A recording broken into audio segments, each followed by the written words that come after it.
All right, good morning, good afternoon, everyone. Thank you for joining our webinar today. My name is Jeannie Borum, and I am part of the corporate team here at Signworld, and I'll be moderating our session. For those of you who have never attended one in the past or watched a previous recorded session, I'll just quickly give you an overview of what to expect for the next hour. First, we're going to have our owners, who are panelists on the call today, give a brief introduction about themselves, their business, and their background, so you just understand a little bit more about them personally. And then we're going to turn the floor over to our guests, our prospective owners, to come off of mute. We'll ask you to say where you're from geographically, and then go ahead with a single question for the panelists to each individually answer. We do ask you to keep it to a single question so we can hopefully have time for everyone to be able to ask at least one question. And if time permits, we'll go around for additional questions again, if time permits. So that's the overview of what to expect for our time today. So to kick us off, we're going to first start with our owner introductions. With that, I will start with our newest owner, time in business, not years of age, but the newest owner to join Signworld. Corbin, can you go ahead with your introduction for us today? Yeah, absolutely. Thanks, Jeannie. And I'm very pleased to be able to be here again as a panelist. So Corbin Rowley, and I'm the owner of Timpanogos Custom Signs. Timpanogos, it's named after Mount Timpanogos, which is a nearly 12,000 foot peak that dominates the valley over the Orem and Provo, Utah area. And like that mountain dominates the valley, so too is our vision to dominate the sign industry, but keep that quiet. So as I said, we're Provo and Orem area, which is about 30 miles south of Salt Lake City metro, if you're familiar with that. And it's a great growing area that's been very pro-business, and we've had a lot of influx into this area. We've been in business for 2 years and 5 months now. My shop is just under 2,000 square feet, and so we are actively looking for a larger space, somewhere in the 4,000 to 5,000 square foot range. I have 5 employees plus myself, and my 2023 sales projection is 1.5 million. We passed 1 million yesterday, which was kind of neat to do. Oh, congratulations. Yes, thank you very much. The biggest customer or biggest project that we've recently completed. So there was a $64,000 set of channel letters that were 5 feet high for a customer, Great Lakes Cheese. And we completed that installation. And then yesterday they ordered 2 more sets for their new warehouses in Franklinville, New York, and in Abilene, Texas. So I am now looking for installers in those 2 states and areas. And then my background or career, so I come from a project management and operations director roles in the event and trade show space, where the companies that I would manage were multi-million-dollar national companies that would produce the exhibits or stands that would go out to the different trade shows or events, and did that for some Fortune 500 brands before COVID struck, and the company I worked for in Las Vegas shut down for about a year. And I decided it was time to get into the sign business, which has been a wonderful decision. So thank you. Thank you, Corbin, and congratulations. That's a monumental achievement in what, your 3rd year business? Is this your 3rd full year? Yes, in my third full year. That's fantastic. Congratulations. All right, let's move on to Mr. Mike Riley from Starfish Signs. Can you start with your introduction, Mike? Sure. Hi, everyone. Our business, Starfish Signs, is located in Southern California. We're kind of midway between LA and San Diego in Orange County. We've been in business for 11 years. My wife and I started the business together and both work in the business. We have about 4,500 square feet of space. We sublease a little bit of that, but that's an approximate number that you could use. In terms of numbers of employees, I actually don't know how many employees we have. We have a highly, how should I say it? Well, what I say is everybody does what they want around here, which there's some truth to that. But we have our lead designer is out on maternity leave. We had an intern that was helping out the summer who finished up yesterday. And we have a new designer who's also a student full-time, so she works part-time. So that's the reason why I say I don't know how many employees we have right at the moment, but all added together, it's 3.5 full-time equivalents. So not counting the 2 owners, Laura and myself, it's 3.5 people. Our sales projection for this year is somewhere between 1.2 and 1.5 million. The business has been pretty good this year. We kind of plateaued during COVID, and growth resumed this year very nicely. So we're happy about that. In terms of bigger projects, we do tend to do some bigger projects and some unusual projects, but we just finished a name you might recognize, Beyond Meat. We just finished signs for their new headquarters. That was about a $40,000 project. And we had an unusual one earlier this year. It was glass paneling for an elevator lobby, which was about a $100,000 project. So we tend to do a lot of projects related to office tenant improvement work, new corporate headquarters and so forth. So those tend to be a collection of signs. My previous career, it's now been, unlike Corbin, I've been at this long enough that, I've now mostly forgotten I had a previous career.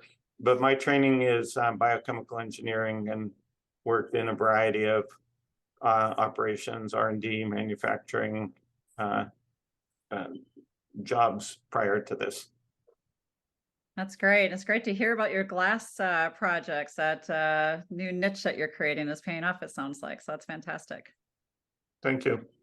All right, very good. We do have a third owner who's going to be joining us that's currently operating. He's running a little bit late, so once he jumps on, we'll have him do his introduction. But also to round out the panel, we have our president, Jack. Can you go ahead and introduce yourself, Jack? Morning, good afternoon, everybody. I'm Jack Werner. I joined Signworld back in 1995. Back in the day when we were a vinyl shop, we didn't have digital printers, we didn't have the internet, we had the yellow pages, and we were more retail. So we changed a lot over the time. I started in 1,100 square feet with one employee. I ended up 10 years later at 5,000 square feet, staff 11, doing about 1.3 million in sales. I then joined Signworld corporate office to kind of a partnership arrangement with our founder and former president. For about an 8-year period, I finished buying him out 9 years ago in 2014. I'm now the president of Signworld. So when I answer questions today, if it goes to more experience running an operation, I'll speak from that. But if it goes more to training or policy or what the whole group is doing, I'll speak from that perspective. My largest customer was a master franchisor for Subway with 200 locations. I did about $250,000 per year with that one customer for a number of years. Prior to Signworld, I ran a wholesale food distribution company. Very good. Thank you, Jack. And like I said, we do have another owner joining us hopefully very shortly. So as soon as he joins, we'll do a fourth introduction. But now the fun begins. We get to turn the floor over to our participants to be able to ask a question. Again, I'm going to ask you to keep it to a single question. We do have 9 participants on the call today, so I want to give each of you an opportunity. And I'm going to go by the order that I saw you logging into the webinar. So those early birds who arrived will be the first ones to call. So Steve Williams, I have you on for first. If you can take yourself off of mute and go ahead with the question for the panel. Yeah, I guess this would be for the gentleman in Provo, Utah. That your projected sales for this year seem fantastic. They seem really, really well compared to a couple of others webinars I've sit in on. Is there a secret? Is there something about your area or something about you? How did you scale up in 2 years and 5 months from 0 to 1.5? All right, so Steve, I'm going to call out that Corbin is a very humble individual. So you're putting him on the spot here to talk about why he's been so successful. So I can't wait to hear this answer. Corbin? I'm trying to formulate the answer still in my brain. So Steve, long story short, God, our Heavenly Father, has blessed me and my family greatly. At about month 5 in business, I called Jack and Dan and told them that I thought I was going out of business. And so they were very gracious in giving me their time. Jack scheduled weekly meetings with me and Dan.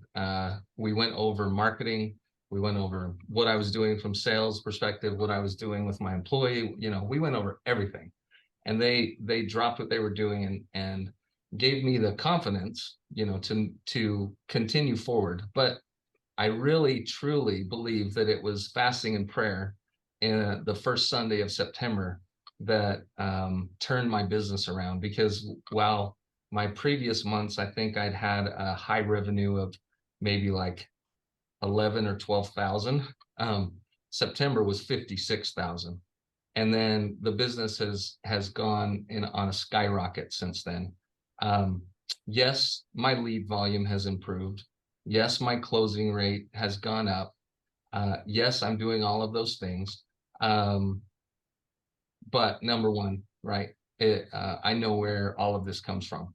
So secret formula, include your higher power, whomever it is that you believe in or worship, because they really want to help you. Secondarily, this team with Signworld, like, you're not going to find a better, more willing to drop what they're doing and help you team than this team you see right here. Very good. Thank you, Corbin. Mike, what would you say are the secrets to success, both in the early years and long term? I don't think I've discovered them yet. It's been an experiment for us. But where it's sort of ironic because I always worked for multinationals and hierarchical organizations and all that, and learned how to navigate and do well in those situations.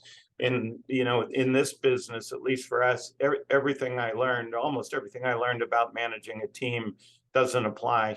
So I would say it's been a lot of learning in terms of how to build a high quality team. And like everything we do, some of that is trial and error and so forth. But you might have caught that, we'll do a pretty good sales volume with a pretty small team this year. And, that really is a testament to the quality of the team that we've got. So I would say for us, that was really the learning that, accelerated our growth after a few slower years starting out. Very good. Jack, your comments? What we're trying to do here is bring in professional people that understand customer service, that understand following commitments, understand juggling projects, understand delegating out.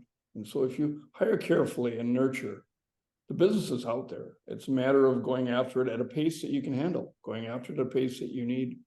Each owner is a little bit different on how they do that, but it makes us different than the competition, who are pretty much sign makers trying to run a business, where we're business people trying to run a sign company. Very good. Thank you, Jack. Steve, when our other owner, who also is named Steve, joins, I'll ask him to give his perspective on that question too. He'll probably get a couple of questions in a row. So let's move on to our next guest. Sharon and Mitch, if you could come off mute, tell the group where you're from and go ahead with the question. All right. Hey, good afternoon, everybody. So Sharon and Mitch Bauer, we're in the southwest corner of the Twin Cities Metro, Minneapolis and St. Paul, with unseasonably warm weather coming up here at the end of the week.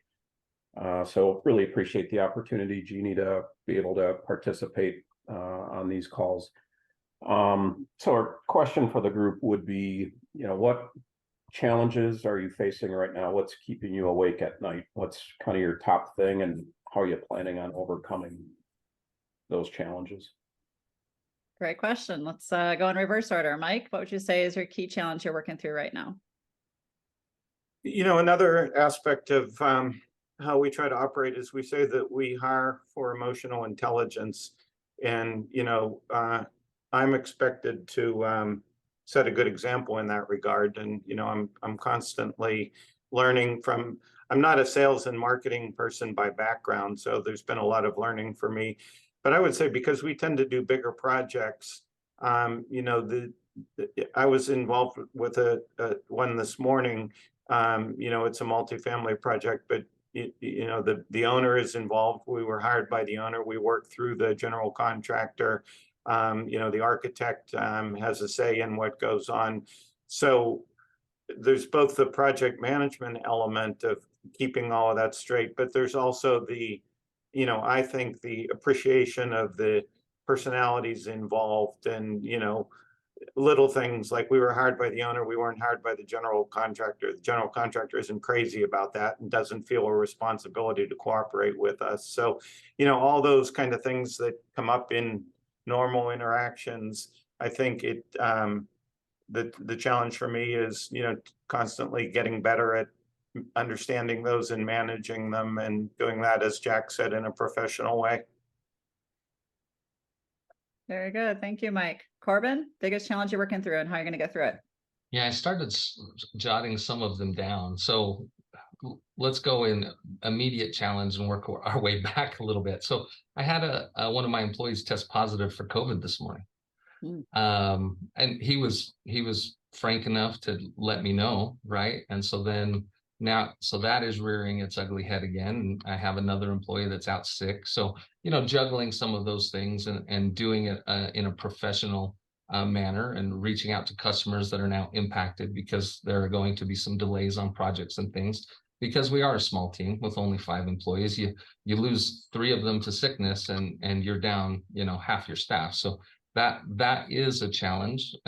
I foresee it to continue to be a challenge through the fall and winter months, with everything that I'm hearing in the news, and, you know, new variants and things like that. So as a business owner, you need to be prepared for those types of challenges, and your response to them, and certainly your local and federal guidelines. So yeah, personnel has been a challenge over the last years as we've been growing so much, and I've been adding members to the team, and, you know, needing to make changes when some personnel weren't working out, you know. So that's will continue to be a challenge with a growing company. However, I have a core of really 3 awesome team members that one of them's been with me since the very beginning, you know, 2 years and I think 3 months she's been with me. And then Ben has been with me over a year. And then I recently hired an installer that I am super, super stoked about. He fits our culture, gets everything that we're doing, and is a wealth of knowledge. So I'd say we're, you know, 3 out of our 5 are like super caliber. And the other 2, you know, are very new. So I'm still assessing and working with them. Responsiveness to new customers was a challenge for me because we got so many leads. And that's why I decided to bring on another salesperson. And they're entirely focused on new business development. And my focus is entirely on current and existing customers with project management kind of focus and the business administration. And finally, I got my second 1-star Google review, and it was disappointing. Because we pride ourselves in doing great quality and meeting our customers' needs and timelines. But, you know, sometimes situations make it impossible to meet the expectations of a customer. And at that point, you're just doing your very best. And you're more than welcome to read my 1-star review, and as well as my response. And I'm happy to talk more about it if you'd like. Yeah. Very good. Thank you, Corbin. Jack, thinking about the network overall and owners' challenges today, what would you say is the most common? You know, you can either go at it in your biggest challenge is going to be your biggest weakness. If you haven't managed people before, it's that. If you don't understand QuickBooks, as a small business person, it's that. If you haven't had customer interface before, it's that. The good news is you're joining an organization so you can have help and support in the areas that you're weak, and we peer support each other through that. In the beginning, it's getting customers. In the long term, it's managing the projects and cultivating relationships and learning to not work in the business, to work on the business, to eventually have projects going through there where you don't know the customer, you don't know the project, because the staff can take care of it instead of you. The good news is you can lock the doors at 5. You're not open nights and weekends and holidays, so you can have a light beyond it, where there's many businesses that it consume you. Small business will take as many hours as you give it, and this at least has some breaks to it if you wanted to. Very good. Thank you, Jack. All right, let's go to our next participant. Robert, if you can take yourself off of mute and go ahead with the question for the group today.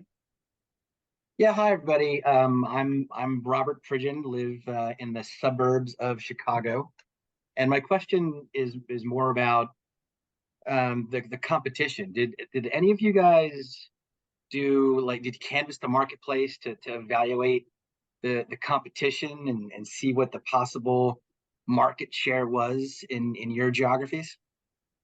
Thank you. Robert, you get the award for the most commonly asked question on every webinar. I'm so glad you asked it. Very good. All Good. right.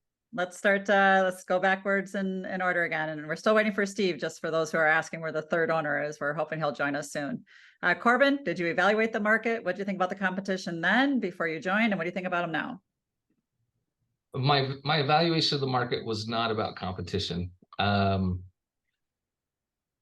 There are a lot of sign companies, and there are some within 1 or 2 miles of me. I took Jack's advice early on after starting my business, and I went and I knocked the doors of about 10 of the sign companies that are in my area, and I got to know them. I introduced myself. I wanted to see if I could form relationships with them and what kind of businesses they were that were in my area. I found out very quickly that there were going to be some businesses that were not going to work well with me, but I found some of my strongest relationships and partnerships that started very early on from that process with companies that I'm subcontracting sign fabrication to them, and they're sending customers to me that don't fit their model. And so that helped me to grow my breadth of capabilities with established companies that are trustworthy. Even to this day, if one of these, and there are really 2 partners that I formed there that I'm working with solidly, if they see my designs cross their desk from a customer that's shopping it, they let me know. And likewise, I do the same thing. And it's really a wonderful partnership. There is really enough work. I'll also say that I've never come into competition with another Signworld in my area. There's one that's within about 10 miles of me, and another one that is in the Salt Lake area. You'll notice if you go to Visibility Signs or my old website, they're identical. We use the same marketing company to produce them, just the logos are a little bit different, and yet we've never crossed paths. In fact, yesterday, the president of Visibility Signs and Graphics and I went to lunch, and we swapped stories. We talked about what's happening with his business, what's happening with my business. We benefit from that partnership immensely. And he was shooting me emails and texts late into the night, asking me questions about things that I'm doing, and I'm doing the same thing to him. Really, when you join Signworld, you're joining a network of 360 something owners across the country, and by and large, we all are willing to help one another. And so, I hope that answers the question about competition. It's not an issue for me. Very good. Thank you, Corbin. Mike, did you evaluate the competition before you joined? What did you think of it, and what do you think about it today? Yeah, I didn't think it was possible to evaluate the competition, at least in the way that I'm used to. One of my previous jobs, I worked for DuPont, and then, when we'd look at competition, it would be, okay, DuPont has 60% market share in a certain product area and BASF has 30%, and how do we gain 2% more? Here, there are so many competitors. It's more, what we've found is it's more understanding kind of the market segments and understanding the competitors at a macro level. And by that, what I mean is just 2 really quick examples. My town, San Clemente, is 65,000 people. I think, as best as I can tell, the market for signs here is maybe 400,000 or 500,000 a year, which is smaller than, than where we'd like to be. We understand this market pretty well and what's needed. These tend to be small business owners here. The bigger markets in Orange County that we go after are quite different. They're corporate customers who are doing different things. And there, I would say in Orange County, I mean, Jack can correct me if I'm wrong, I'd say Orange County may have the highest concentration of Signworld owners of any county in the US. And it certainly has lots and lots of sign companies. And with all of that, I don't know, maybe we have a 0.5% market share of what's there. So it's much more, I think, about going after the business and winning the business than it is, being limited by, like my previous example with DuPont and BASF. Well, and I love what you said about also not restricting yourself to your San Clemente market, realizing that your customers can be anywhere. And that's, the unlimited aspect. Thank you, Mike. Mhm. Jack? It's a crowded market. It's not a saturated market. There are plenty of sign companies out there. Is there room for more? Sure. Because just because customers have a potential sign company to deal with doesn't mean they're happy there. We're trying to bring a different professional approach to it, and we're able to, no matter what market we're in, get the market share that we're looking for. Very good. Thank you, Jack. All right, let's go to our next participant. Jeff, if you can take yourself off of mute, tell the group where you're from and go ahead with the question. Hello, Jeff Haynes here. I'm from Austin, Texas. Still in the investigating stage, and not sure I have any questions. I'm just listening. So. All right, fair enough. We're glad you're here today. And if you come up with a question later, let us know. Todd, if you can take yourself off of mute, go ahead with the question. Yeah, thank you very much. My name's Todd Dorsey. I live in the Indianapolis, Indiana area. My question would be, it's somewhat two-part. Why do you win business and why do you lose business? I love it. All right, let's start with Mike first. Why do you think you're winning your business and what's causing you to lose it? Well, first off, actually, I'm gonna add one additional question. What would you say is the conversion rate of projects you pursue? So you decide it's a qualified customer that you want and you quote. What do you say your conversion rate is on those projects? We spend a lot of time looking at that because, we learn a lot from what we win and what we don't win on a number basis. So if we write 100 quotes, we win 60 of those. So 60%, which as a point of reference, for my peer group is low. My peers do better than that, but there's some differences. On a dollar basis, if we write 100,000 in quotes, we win 40% of them. So we're getting, 40,000 of the 100,000. The quickest, the best thing we can do to win jobs with new customers who haven't worked with us previously is to respond quickly. And in a custom sign business, that can take some work. But we try to respond to all leads within 2 hours, and we try to provide quotes with the same day. But the interesting thing is, and again, when I benchmark against my peer group, about 70% of our business is repeat customers. So I think that has more to do with how we perform once we win the jobs. And then of the remaining 30%, probably 25% is referrals, and 5% is leads from our web marketing, which again, comparing to other people seems quite low. But, I guess if we're finding growth with our existing customers and their referrals, maybe that all works out okay. Very good. Thank you, Mike. Corbin, why do you win? Why do you lose? Yeah. And so what's your conversion rate? And the conversion rate. So I was just looking at my numbers.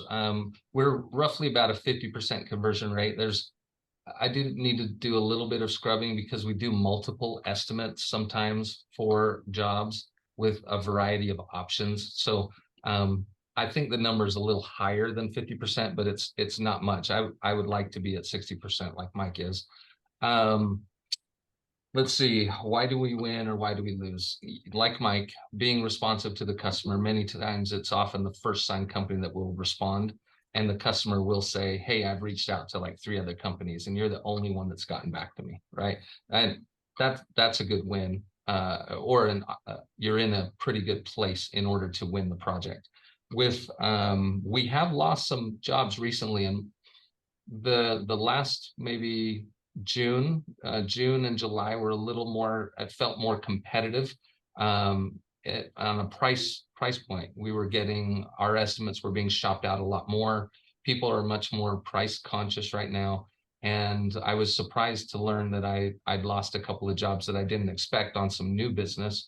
Now on my repeat business, which is very good, like it's 100%, right? Those are repeat customers that we have taken very good care of. They're very happy with our products and our service, and they just call us up and say, hey, we need X, can you get it for us? So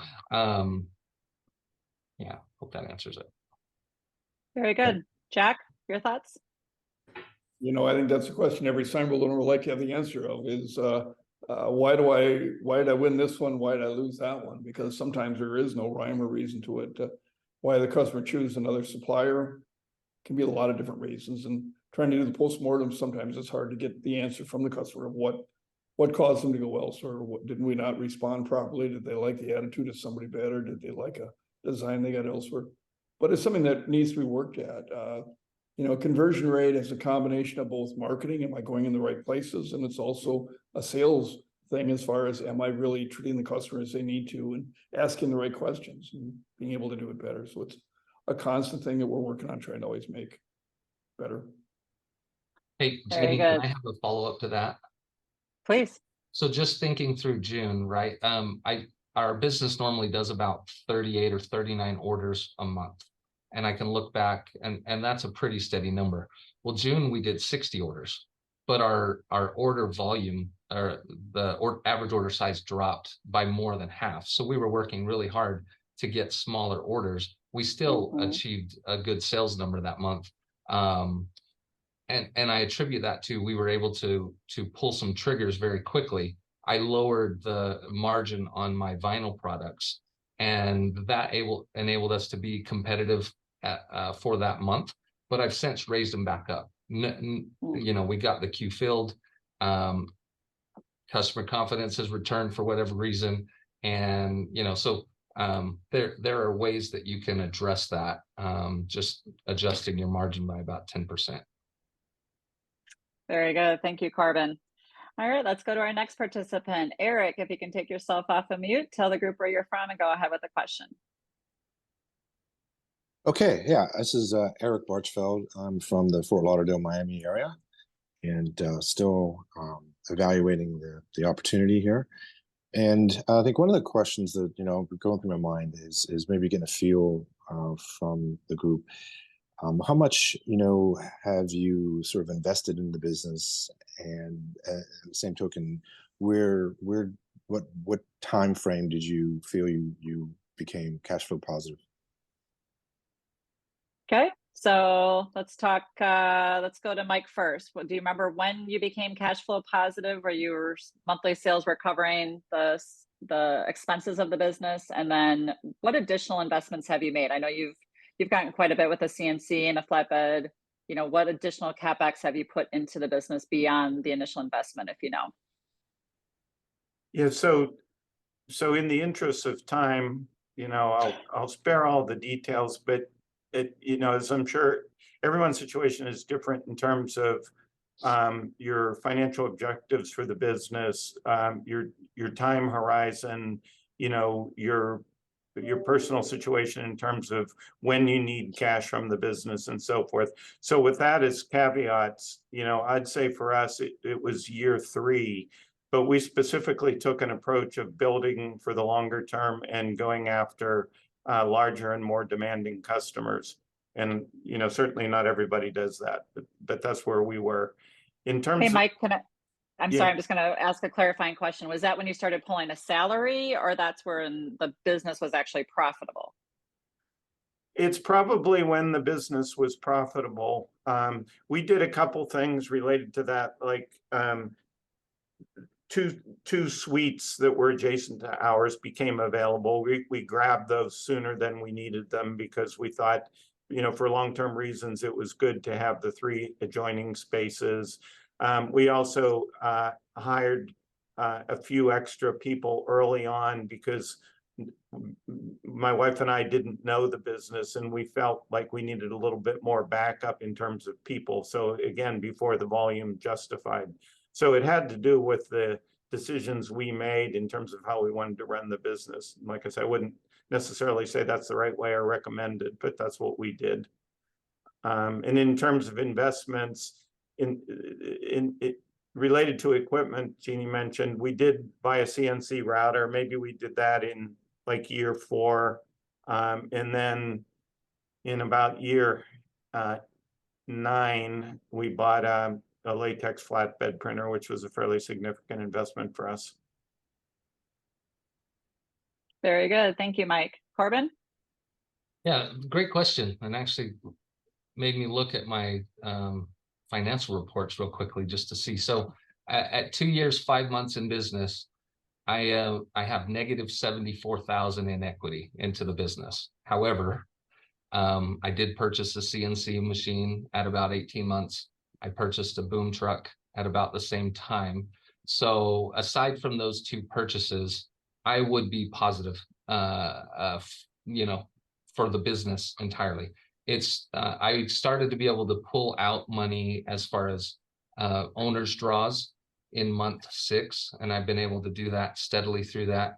At about the start of this year, however, I actually started paying myself a salary and having taxes taken out of it after getting hit with a pretty hefty tax bill at the start of because of 2022 and you know, the profit that we did make in 2022. Very good. Thank you, Corbin. Jack, your thoughts? So just to clarify, when you say negative, that's on ROI, that's not on cash flow of the business, that's on ROI of the investment itself. That's correct. That's the total investment, all of the money that I've put into the business till now, and all of the financial activities that have taken place. So really, I think maybe by the end of this year, as things continue to progress, I might be completely in the positive from a business perspective. In addition to the income salary you're taking. Okay. Correct. Before I give my answer, I'm also going to get started with several slideshows that are going to go on in the background. There's an audio to them. We'll keep having conversation during that. The first slide shows some of the operations inside and out, so you can see what facilities look like. Second slideshow goes to what is a sign and what can we make with the initial equipment. What do we need to outsource? And then it'll show some unusual things after that. The third slideshow goes to the Wall of Fame, showing some of the bigger projects and that Signworld owners like to brag about. So those three will go on in the background. Our average to cash positive on a system-wide is about 6 months. Modest income year 1, better year 2, better year 3. Most are back to a corporate income number, 18 to 24 months. There's some that do it slower, some that do it faster. Those are the averages. What you need to do for yourself to learn what your run rate might be is have enough conversation with Signworld owners and compare yourself, benchmark. First one might be the Energizer Bunny, good for them. Second one, I can do better than. Third one, I'm on par with. You're going to have to do your own evaluation of that to determine what your expectation should be. Very good. Thank you, Jack. All right, let's go to our next guest. Michelle, if you can take yourself off of mute, tell the group where you're from, and go ahead with the question for today.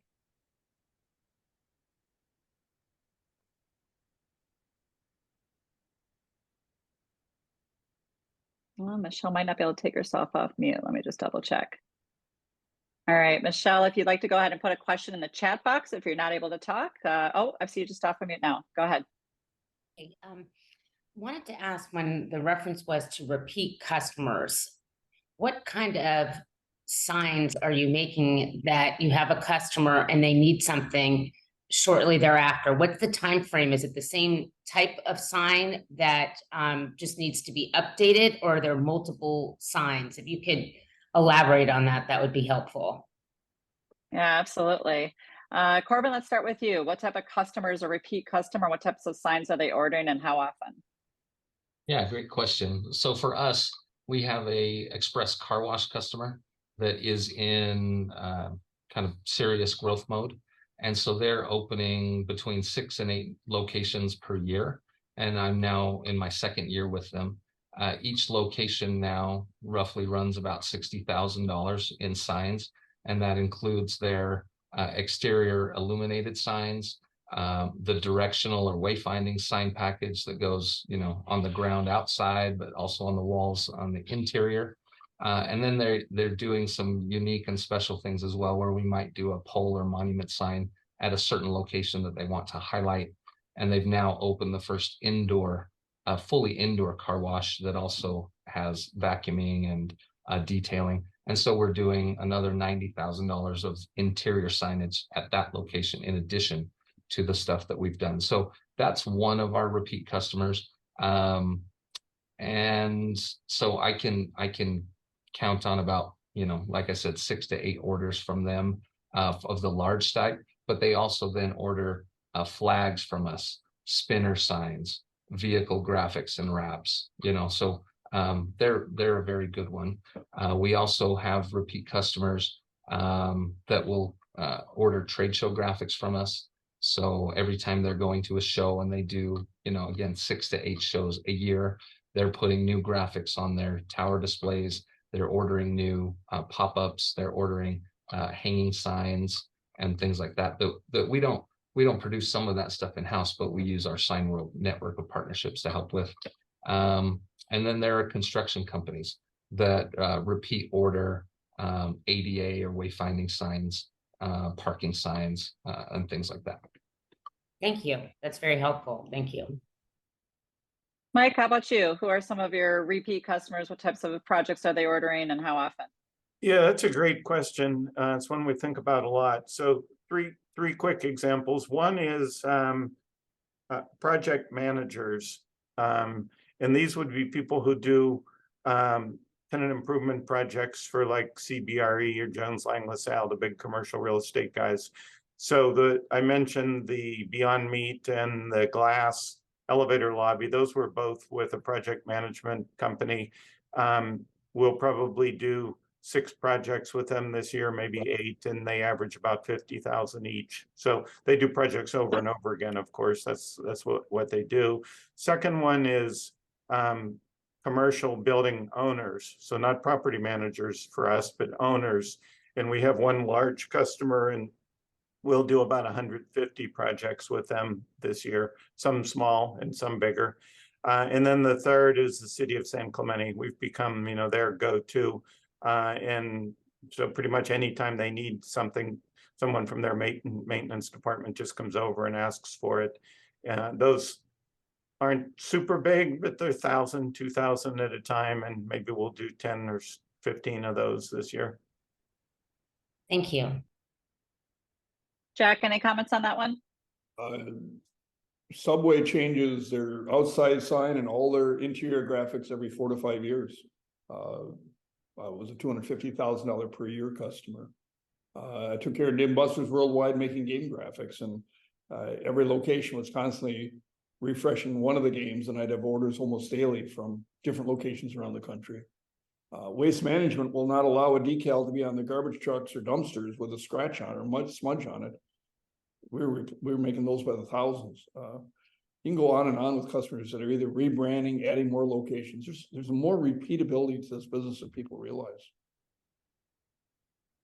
I'll also add, Michelle, that sometimes top customers could be like a commercial real estate person who's managing lots of different properties. So they're the customer and they're referring, your business to all of the tenants of the businesses that, are part of their buildings. It could be a general contractor who's doing a lot of big construction projects for a lot of different companies, and you're their sign company, kind of one of the scenarios that Mike was talking about earlier. So sometimes your customer might be the referring customer or, managing a lot of other businesses and their signage needs. So it's not always the direct customer themselves too. Okay, thank you. You bet. All right, let's go to our next guest. Joe, if you can take yourself off of mute, tell the group where you're from and go ahead with the question. I'm Joe Mouse from Ohio, Wilmington, which is between Cincinnati and Columbus. So pretty close to Indianapolis, about an hour and a half away from the pod there. Question would be, what are some of the qualities you look for in your first employee? Kind of like what seem to be small things that actually became big things?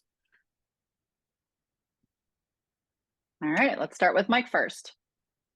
Yeah, that's another really good question. For us, our first couple of employees, we were really focused on experience because we were new to the industry and didn't know anything about graphic design.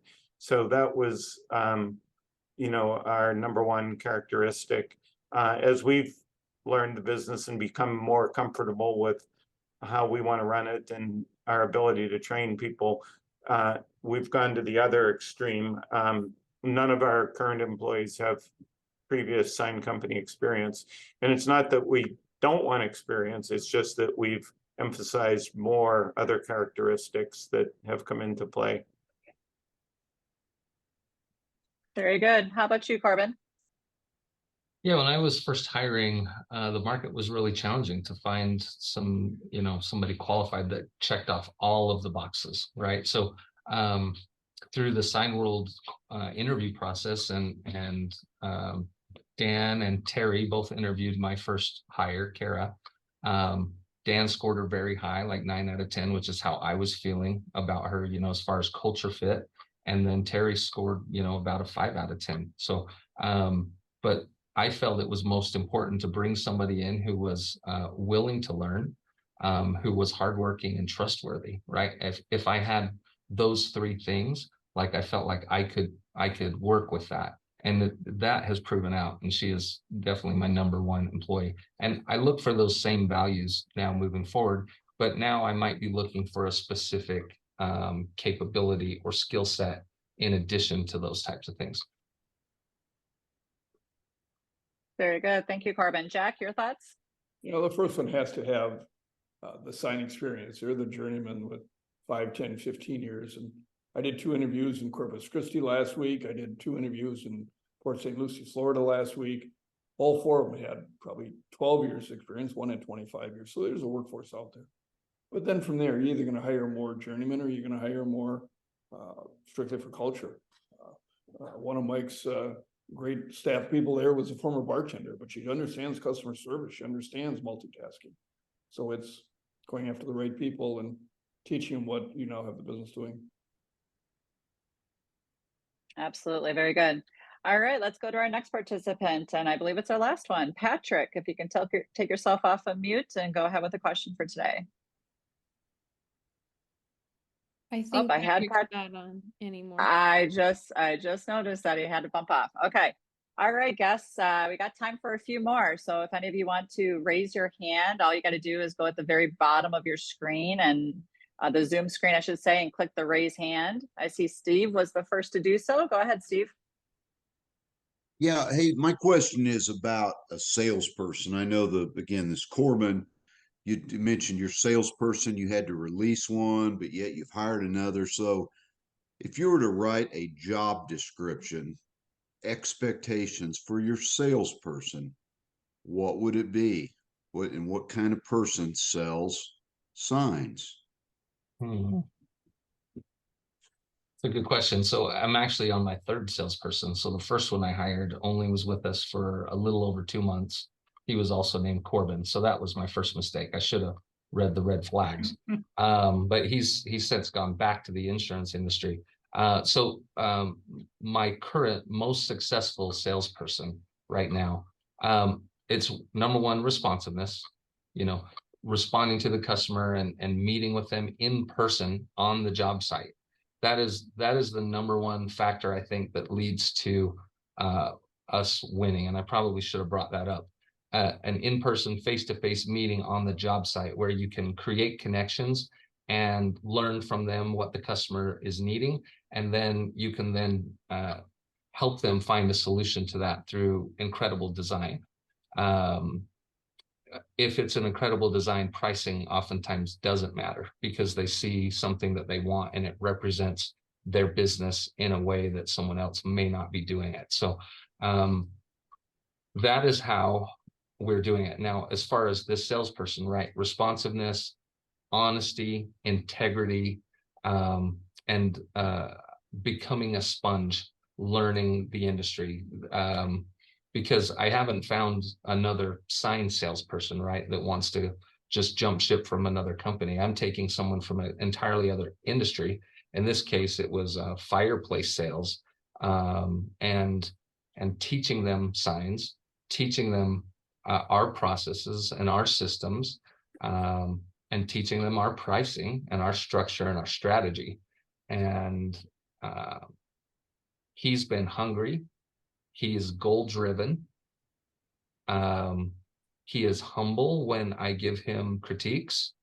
And so all of those things I think are important for a very successful salesperson. Very good. Thank you, Corbin. He's 3 months with us, so we're still evaluating. Very good. Mike, what's your thoughts about what you look for in a salesperson? You know, I mentioned before, I didn't have a background in sales, so I've been learning as we go. And early on, well, not early on, maybe after about year 6, we hired an outside salesperson. We did that twice. Each one was somebody who was sort of a 30-year veteran, not of signs, but 30 years of selling. And neither of them worked out for us for a variety of reasons. But the model that we've settled on now that does work for us, Jack mentioned Carolyn, the former bartender, who handles all of our, we call it inside sales, but she basically responds to all of the leads that comes in and generates the estimates. And there, you know, I'd say for us, the characteristics that we need are the ones that match our business model. So it's got to be someone that's responsive. It's got to be someone that's friendly and can understand. You know, we call it the pain points. What's the customer concerned about? Are they concerned about permitting? Or, you know, is timeline their biggest issue? So trying to get at that. And then Corbin mentioned the need to go on site, and we do a combination of a survey, you know, measuring the buildings, figuring out what needs to happen, as well as meeting with the customer. And I do most of those. So we've got kind of a split of, if you want to call it, inside sales and outside sales, although we work together on most of the jobs. Very good, Sorry, Jack. Jeannie, long answer, but the question was what characteristics you look for. To me, it's got to match your business model. So if your business model is, you know, we say fast and professional is our approach. So that's what we look for. Absolutely. Thank you, Mike. Jack, any thoughts? Well, hopefully between repeat customers, referrals, and internet, you're not hiring a hunter salesperson, to somebody to go out and knock on doors. What you're hiring is a customer service salesperson. So you're bringing in somebody that is used to following up on leads, whether the previous company had leads, and it's a consultative role rather than a sales role. So it's somebody coming out of project management forms, whether they come out of construction, they come out of remodeling, whatever. Somebody that understands taking a concept and carrying it through to completion, as opposed to somebody selling something off the shelf and going and knocking on doors to find somebody that wants to buy it. Very good. Thank you, Jack. All right. I see a hand raised from Eric. Eric, go ahead and take yourself off mute and go ahead with the question. Okay, yeah. As owners, I guess I'm curious if you can tell me, how long did it take you to learn how to really run the equipment, make signs, and learn the business? Great question. Mike, have you learned the business yet and how to make a sign? I've learned the business, but I've never operated any of our equipment. So I wouldn't be able to operate the printer, the laminator, or the router. I understand materials. I understand how to specify signs. You know, I know the trade-offs, what expands and contracts in the sun, you know, what sticks to what, and all of that. But in terms of operating the equipment, that's not something I've done. Okay, very good. Corbin, how about you? And ditto to Mike's answer. From day one, I was not operating my printer. I don't operate our CNC machine or fabricate or paint. I do go do installations occasionally, and that's only because I enjoy it and maybe somebody has called in sick. But then, as I'm consistently reminded, the business needs me to do a few other things. And so I try to do that, you know, only once a month, maybe once every 2 months, go out and perform installations. Very good. Jack, your thoughts?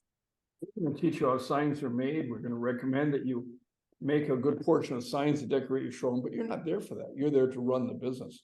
So the training of the equipment is to speak fluently to the customers and staff and capabilities, not to be there to make signs. Thank you. Thank you.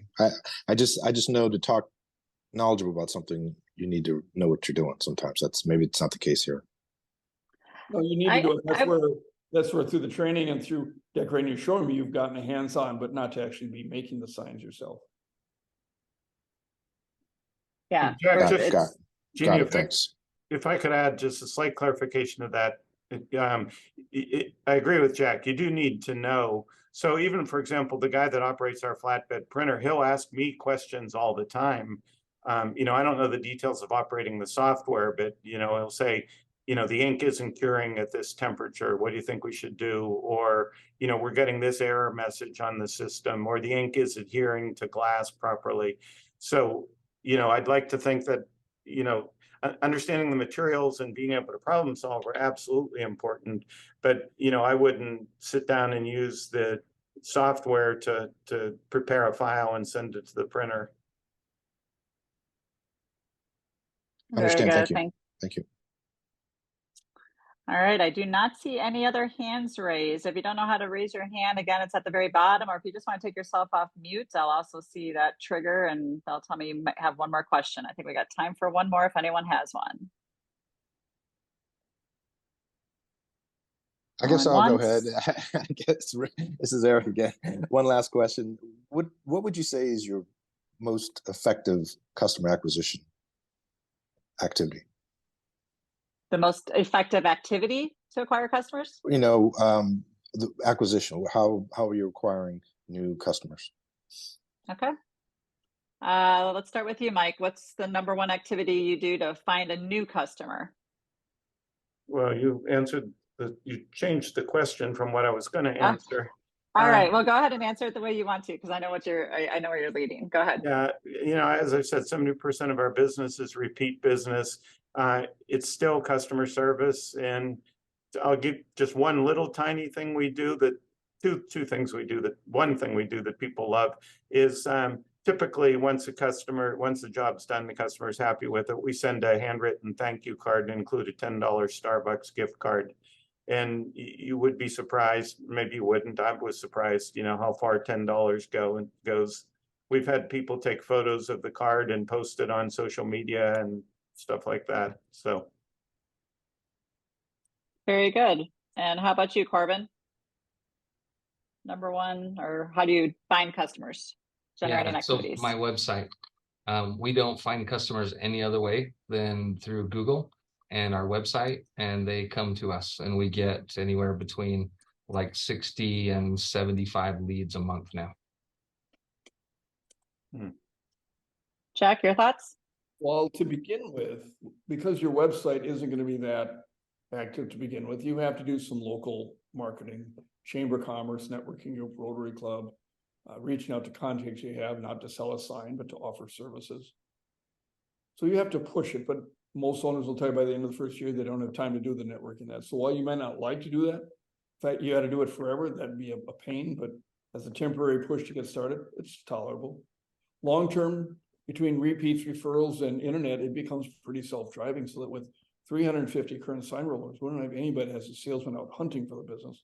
The salesperson is a customer responder, responding to the leads that the business itself is generating.